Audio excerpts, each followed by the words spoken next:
Hello student, good evening. आप लोग कैसे हैं? मैं रितेश कुमार सिंह आप लोग का बहुत बहुत स्वागत करता हूं। आज मैं आप लोगों के लिए लेकर के आया हूं बहुत ही एक छोटा सा इंफॉर्मेटिव वीडियो है जो 8 से 10 मिनट में हमारा कंप्लीट हो जाएगा, जिसके बारे में मैं आप लोगों को बताना चाहता हूं। और ये युवाओं के लिए एक बहुत ही खुशखबरी का न्यूज है। पूरे भारत के युवाओं के लिए ये एक बहुत ही खुशखबरी का न्यूज है, जिन्होंने अभी हाल ही में 12th पास किया है और जो लोग 17 साल या 17.5 साल के हो चुके हैं। आप सबको पता होगा कि भारत सरकार ने अभी हाल ही में एक पॉलिसी लेकर के आई है, tour on duty. Tour on duty, tour on duty, tour on duty अर्थात अग्निपथ स्कीम।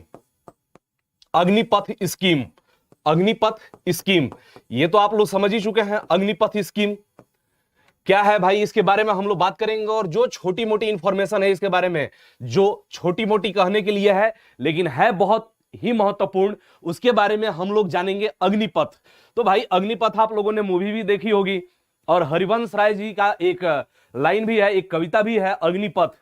और अग्निपथ अपने आप में नाम से ही पता लग रहा है कि ये पथ जो है अग्नि का पथ है।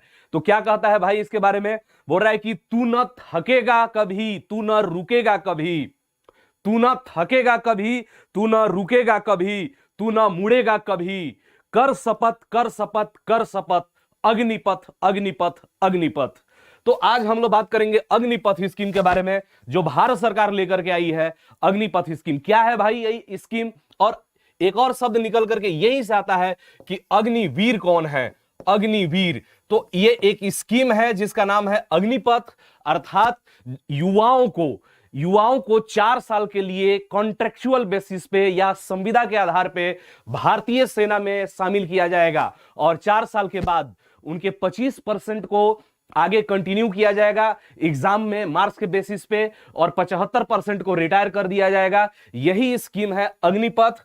और ये अग्निवीर वो हमारे देश के जवान होंगे जो देश की सेवा करने के लिए इन 4 सालों के लिए अग्निवीर के तौर पे अग्निपथ स्कीम में शामिल होंगे। यानी कि वो जवान अग्निवीर होंगे जो 4 साल के लिए भारत की सेवा के लिए या भारत माता की सेवा के लिए चुने जाएंगे। उनको क्या कहा जाएगा? अग्निवीर। यानी कि चुने गए जवान, चुने गए जवान। तो चलिए भाई, अब हम इसके बारे में देखते हैं कि क्या क्या हमारे लिए महत्वपूर्ण बातें हैं। तो सबसे पहली जो बात है, हम देखेंगे कि भाई एलिजिबिलिटी क्या है, कैसे कैसे लोग इसमें भर्ती होंगे और किस तरीके से यह कार्य करेगा। तो चलिए हम आगे बढ़ते हैं। तो इसमें अगर हम एलिजिबिलिटी की बात करें तो इसका जो उम्र है यानी कि योग्यता, तो हम योग्यता की जब बात करते हैं तो इसमें योग्यता कितनी होनी चाहिए भाई? तो मिनिमम एज जो होनी चाहिए, मिनिमम एज 17 वर्ष 6 महीना होनी चाहिए। 17 वर्ष 6 महीना होना चाहिए। और मैक्सिमम एज कितना होना चाहिए भाई? तो मैक्सिमम एज जो है वो मैक्सिमम एज 21 वर्ष होना चाहिए। कितना? 21 वर्ष होना चाहिए। 21 वर्ष होना चाहिए। अर्थात मिनिमम उम्र कितना होना चाहिए? तो मिनिमम उम्र 17 साल 6 महीना होना चाहिए। और मैक्सिमम उम्र कितना होना चाहिए? मैक्सिमम उम्र होना चाहिए 21 साल होना चाहिए।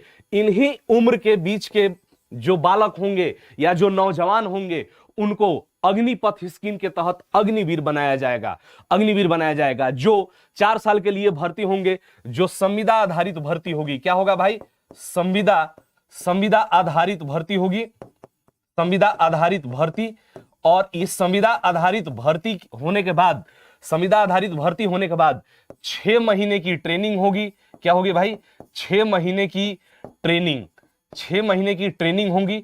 और इस 6 महीने की ट्रेनिंग के बाद 3.5 साल, 3 वर्ष 6 महीने, 3 वर्ष 6 महीने की ड्यूटी इनकी होगी। इनकी क्या होगी? 3 वर्ष 6 महीने की ड्यूटी होगी, जहां पे इनको मुस्तैद किया जाएगा, तैनात किया जाएगा। और वो कितने? 3 वर्ष 6 महीने की लगभग ये ड्यूटी होगी। अब इससे हम आगे बढ़ते हैं। और क्या होगा भाई?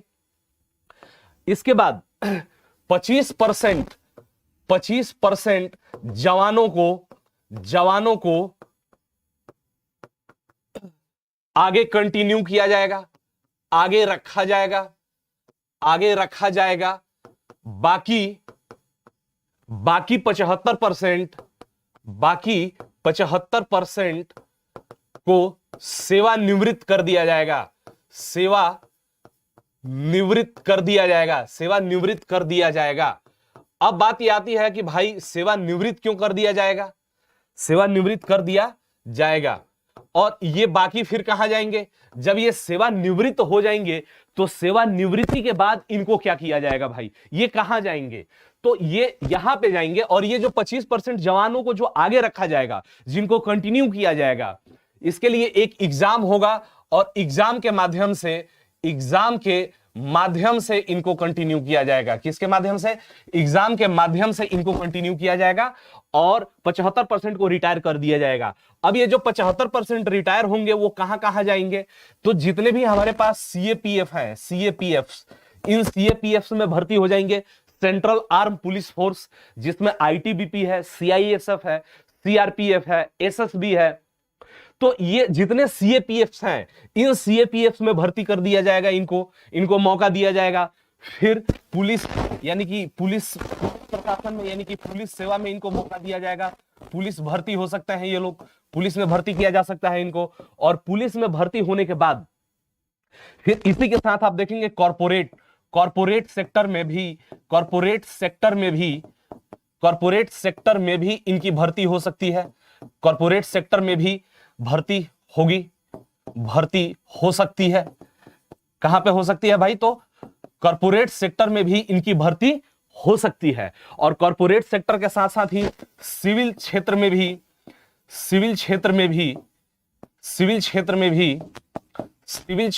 भी इनका फायदा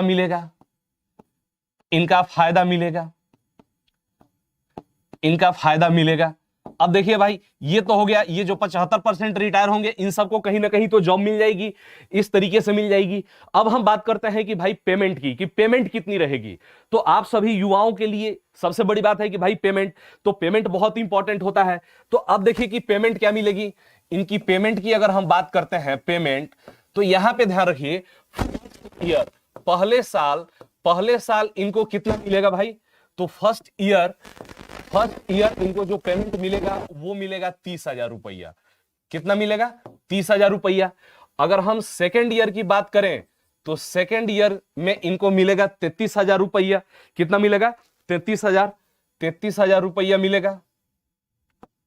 और थर्ड ईयर की बात करें हम, थर्ड ईयर में इनको मिलेगा 36,500।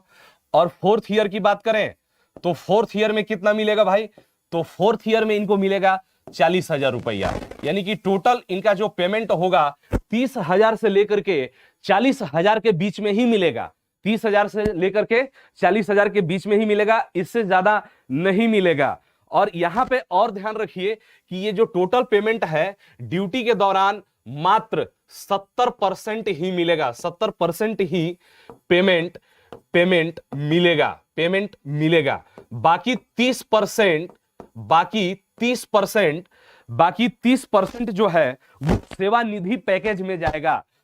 70% ही पेमेंट मिलेगा, बाकी 30% सेवानिधि पैकेज में जाएगा।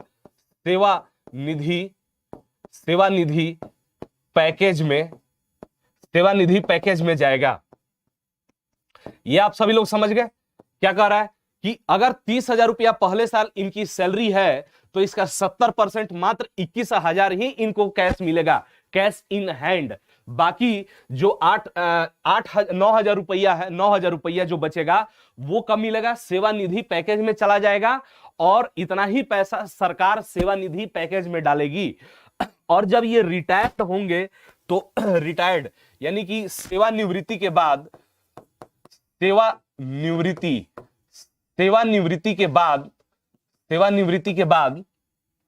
इनको 11.71 लाख सेवानिधि पैकेज के रूप में मिलेगा। सेवानिवृत्ति के बाद 11.71 लाख सेवानिवृत्ति पैकेज, जिसको हम बोलेंगे सेवानिधि पैकेज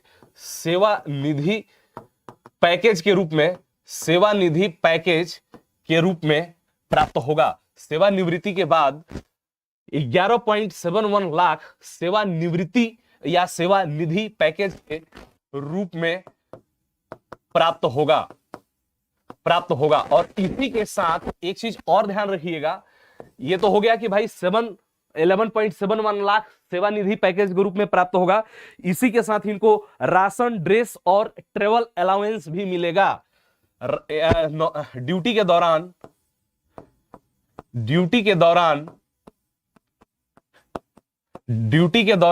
राशन, ड्रेस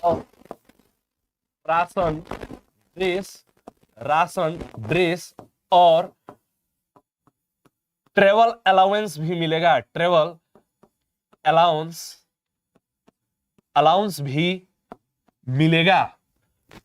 अलाउंस भी मिलेगा।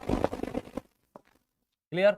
और नेक्स्ट पॉइंट थोड़ा सा ध्यान रखिएगा, मतलब ड्यूटी के दौरान राशन भी मिलेगा, राशन अलाउंस भी मिलेगा, ड्रेस अलाउंस भी मिलेगा और ट्रेवल अलाउंस भी मिलेगा। और इनका जो जीवन बीमा कवर किया जाएगा वो 48 लाख रुपीस का होगा। यानी कि जीवन बीमा कवर जीवन बीमा कवर 48 लाख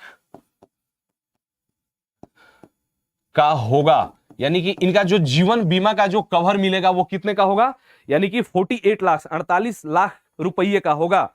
और एक चीज और है कि अगर सेवा के दौरान किसी भी कारण से मौत हो जाती है, यानी कि गोली लगने से या दुर्घटनाएं से, सेना में तो दुर्घटना होती ही रहती है, आप सबको भी पता है, तो सेवा के कारण मौत पर 44 लाख रुपये का अनुग्रह राशि भी मिलेगा। यानी कि सेवा के कारण मौत होने पर 44 लाख रुपया अनुग्रह राशि प्राप्त होगा। क्या होगा भाई? अनुग्रह राशि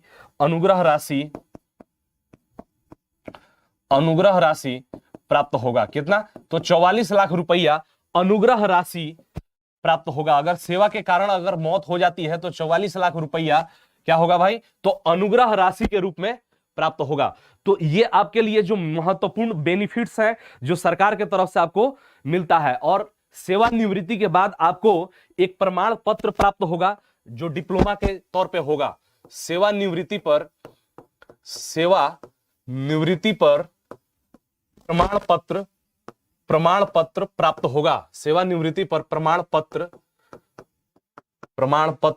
प्राप्त होगा। तो यहां पे ध्यान रखिएगा कि सेवानिवृत्ति पर क्या होगा भाई? तो एक प्रमाण पत्र प्राप्त होगा और उस प्रमाण पत्र के माध्यम से आप कहीं पे भी जाकर के अपनी दिखा करके जॉब को प्राप्त कर सकते हैं। यानी कि वो एक तरीके से आपका एक्सपीरियंस लेटर होगा, जो आपने ट्रेनिंग वहां पे की है उसके आधार पे और जो जॉब की है उसके आधार पे कई सारे सेक्टर में आपको जॉब प्राप्त हो जाएंगे। तो ये आपको एक सेवानिवृत्ति पर प्रमाण पत्र प्राप्त होगा, जिसको हम डिप्लोमा भी बोल सकते हैं। डिप्लोमा यानी कि डिप्लोमा के तहत एक डिप्लोमा प्राप्त होगा, डिप्लोमा का प्रमाण पत्र होगा। ठीक है। अच्छा, अगर किसी भी कारण से, भगवान न करे कि अगर किसी भी कारण से कोई भी व्यक्ति डिसेबल हो जाता है, यानी कि अयोग्य हो जाता है, यानी कि डिसेबल यानी कि अयोग्य हो जाने पर, यानी कि किसी भी कारण से हाथ पैर टूट जाना या सर्विस देने योग्य न रहना, तो अयोग्य यानी कि डिसेबल होने पर, यानी कि डिसेबल अर्थात अयोग्य होने पर क्या होगा भाई? तो अयोग्य अगर आप हो गए तो अयोग्य होने पर नॉन सर्विस पीरियड का फुल पेमेंट मिलेगा।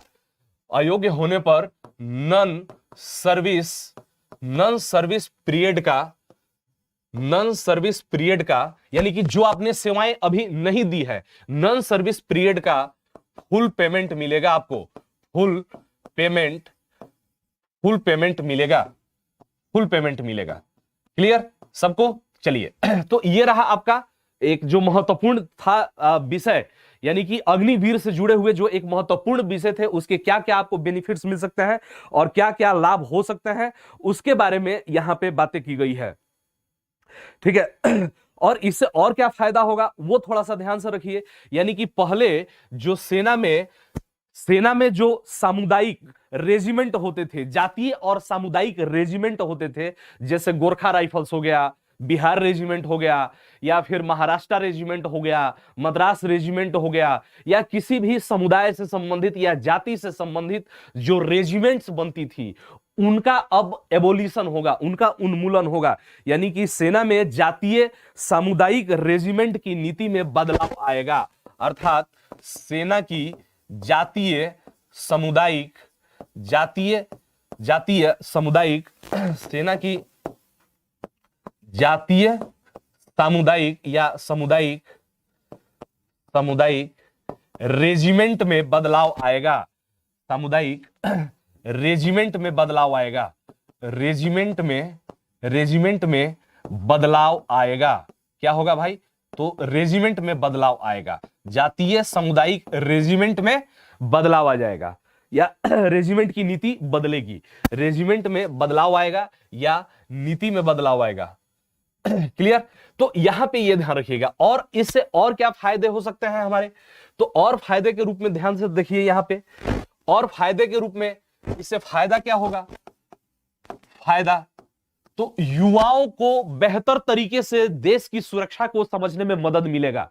यानी कि जो युवा देश की सेवा करना चाहते हैं, जो अपने समय पीरियड में, नौजवानी में, यानी कि जवान जब रहते हैं तब, या नौजवान जब होते हैं तब, तो उस दौरान अगर कोई युवा देश की सेवा करना चाहता है तो उसको सेवा करने का मौका मिलेगा। क्योंकि कम संख्या में कम ही लोग देश का सेवा कर पाते हैं, लेकिन संख्या अगर ज्यादा रहेगी, अगर मान लीजिए कि 4 साल में रिटायरमेंट हो जाता है तो ज्यादा से ज्यादा भर्ती किए जाएंगे। तो ज्यादा से ज्यादा अगर भर्ती किए जाएंगे तो इससे क्या होगा? ज्यादा से ज्यादा युवाओं को मौका मिलेगा। तो फायदा क्या होगा? यानी कि तीनों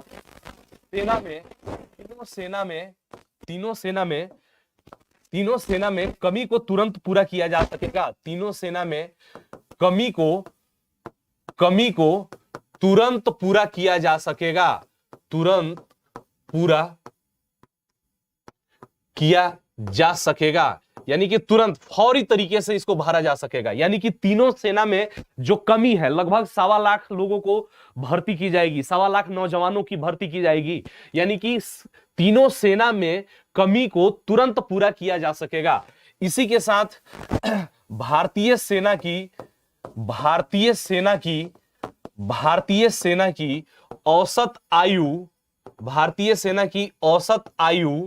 औसत आयु 32 वर्ष से घटकर